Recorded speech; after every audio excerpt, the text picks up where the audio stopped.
या इनको हल्ले लगियो धार दो। जय हो जय हो। अब बोल।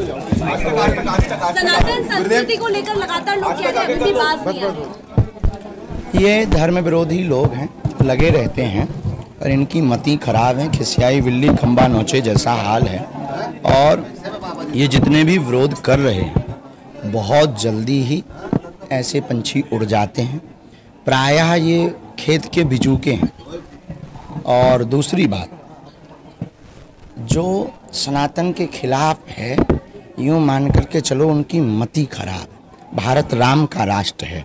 भारत में किसी भी मजहब का व्यक्ति यहाँ रहता हो वो अपने हृदय पे हाथ रखे और अगर वो बिना माइक के मीडिया के बोले तो यही कहेगा इस हृदय के खून में भी राम नाम ही बह रहा है। राम की ही यात्रा, राम की ही खुशबू, राम का ही ब्लड है ये, क्योंकि भारत राम का राष्ट्र। महाराज जी, आपने कहा था नई संसद भी जल्द बनेगी, नई संसद में कुछ नया होगा। हिंदू राष्ट्र को लेकर के आपको क्या लगता है, नई संसद से कुछ आगे बात बढ़ेगी?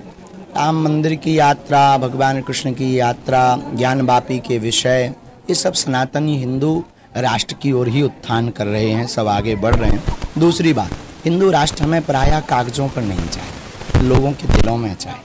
हमारे हिंदू राष्ट्र में किसी को भागना नहीं है, हमारे हिंदू राष्ट्र में सिर्फ सनातनियों को जागना है। महाराज जी, एक चुनाव है तो क्या कोई भी पार्टी के नेता हो कोई मंत्र देंगे उनको जीत का कि वो ऐसा काम करे ताकि वो देश? बाबाओं से चुनाव नहीं जीतना है, जनता को ही बाबा मान ले तो चुनाव जीत जाए। अच्छा महाराज जी, आपने एक बात कल कहा था कि जो सभी सनातनी है, जो सभी हिंदू है, वो अपने घरों के बाहर ध्वज भी लगाए ताकि पहचान भी हो। ये संभव है? आपको लगता है ये होना चाहिए?